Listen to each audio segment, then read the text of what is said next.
Olá, bando de mãozinho estudioso, bem-vindo a mais um LES, a sua lição da Escola Sabatina em áudio e aqui em vídeo no YouTube. Bem, hoje é domingo, dia 19 de junho, estamos aqui agora para continuar nosso estudo, estamos na última semana do trimestre estudando o Evangelho de Mateus, estamos aqui estudando a morte e crucifixão de Jesus, estamos ainda antes da morte de Jesus. E o verso temático dessa semana está em Mateus 28, verso 18, que é: toda autoridade me foi dada no céu e na terra. Bem, vamos começar o estudo de hoje lendo Mateus 27, dos versos 11 até o 26.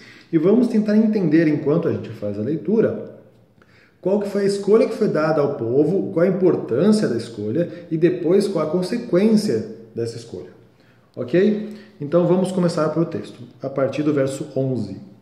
Jesus estava em pé ante o governador e este o interrogou, dizendo: És tu o rei dos judeus? Respondeu-lhe Jesus: Tu dizes. E sendo acusado pelos principais sacerdotes e pelos anciãos, nada respondeu. Então lhe perguntou Pilatos: Não ouves quantas acusações te fazem? Jesus não respondeu nenhuma palavra, vindo com isso admirar-se grandemente o governador. Ora, por ocasião da festa, costumava o governador soltar um dos pesos diante do povo, conforme eles quisessem. Naquela ocasião, tinham eles um preso muito conhecido chamado Barrabás. Estando, pois, o povo reunido, perguntou-lhes Pilatos: A quem quereis que eu vos solte? A Barrabás ou Jesus, aquele que é chamado de Cristo? Porque sabia que por inveja o haviam entregado a Cristo, né? E, estando ele no tribunal, sua mulher mandou dizer-lhe: Não te envolvas com este justo, porque hoje em sonho muito sofri a seu respeito. Mas os principais sacerdotes e os anciãos persuadiram o povo que pedisse que Barrabás fosse solto e que Jesus morresse. De novo, perguntou-lhes o governador: Qual dos dois quereis que eu solte? Responderam eles: Barrabás. Replicou-lhes Pilatos: Que fareis então de Jesus, chamado Cristo? Seja crucificado? Responderam todos. Que mal fez ele? Perguntou Pilatos. Porém, cada vez clamavam mais: Seja crucificado! Vendo Pilatos que nada conseguia, antes, pelo contrário, aumentava o tumulto, mandando vir água, lavou as mãos perante o povo, dizendo: Estou inocente do sangue deste. Fique o caso convosco. E o povo todo respondeu: Caia sobre nós o teu sangue e sobre nossos filhos. Então Pilatos lhe soltou a Barrabás e, após haver açoitado a Jesus, entregou-o para ser crucificado. Ok, temos ali um momento então onde Pilatos realmente lavou as mãos, como todo mundo conhece aqui. Então, as implicações da opção que foi oferecida ao povo. O povo teve a chance de dizer quem você quer escolher. E tem alguma coisa sobre Barrabás que ele era um criminoso conhecido, como fala aqui. Então o povo pôde escolher entre alguém que era um rabi, que fez tantos milagres, que fez tantas coisas, mas agora os sacerdotes diziam que ele era uma pessoa ruim, ou escolher aquele cara que eles sabiam que era ruim e ninguém defendia. E o povo escolheu Barrabás para ser solto e matar a Cristo.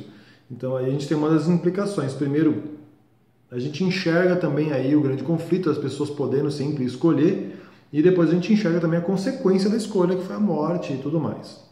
Okay? Então é uma coisa bem visual do grande conflito que a gente fala, tanto do bem e do mal. Então, vamos voltando ao texto. Era Barrabás o assassino que devia ser crucificado na cruz do meio. Os criminosos que estavam de ambos os dois lados provavelmente fossem seus comparsas. Barrabás não era o primeiro nome do indivíduo, mas o seu segundo nome. Bar significa filho de. Assim como Simão Bar de Jonas significava Simão, filho de Jonas. Ou Bartolomeu significa filho de Tomeu. Barrabás significava filho de Abas. Isto é, filho do pai. Muitos manuscritos antigos registram o primeiro nome de Barrabás como sendo Yeshua, Jesus, traduzindo. Yeshua era um nome comum na época e significava Yahvé salva. Assim, o nome de Barrabás tinha mais ou menos o sentido de Yahvé salva, filho do pai. Que grande farsa, não? Abre aspas agora. Este homem havia afirmado ser o Messias. Pretendia autoridade para estabelecer uma nova ordem de coisas para emendar o mundo. Sob uma ilusão satânica, pretendia que tudo quanto pudesse obter por furtos e assaltos era dele. Por meios diabólicos havia realizado coisas admiráveis, atraído seguidores e despertado sedição contra o governo romano. Sob a capa de entusiasmo religioso, era um endurecido e consumado vilão, dado à rebelião e crueldade. Oferecendo ao povo escolha entre esse homem e o inocente Salvador, Pilatos julgava despertar-lhes o sentimento da justiça. Esperava conquistar-lhes a simpatia para Jesus em oposição ao que os sacerdotes e os príncipes estavam fazendo. Isso está escrito em O Desejado de Todas as Nações, página 733. Pilatos estava errado.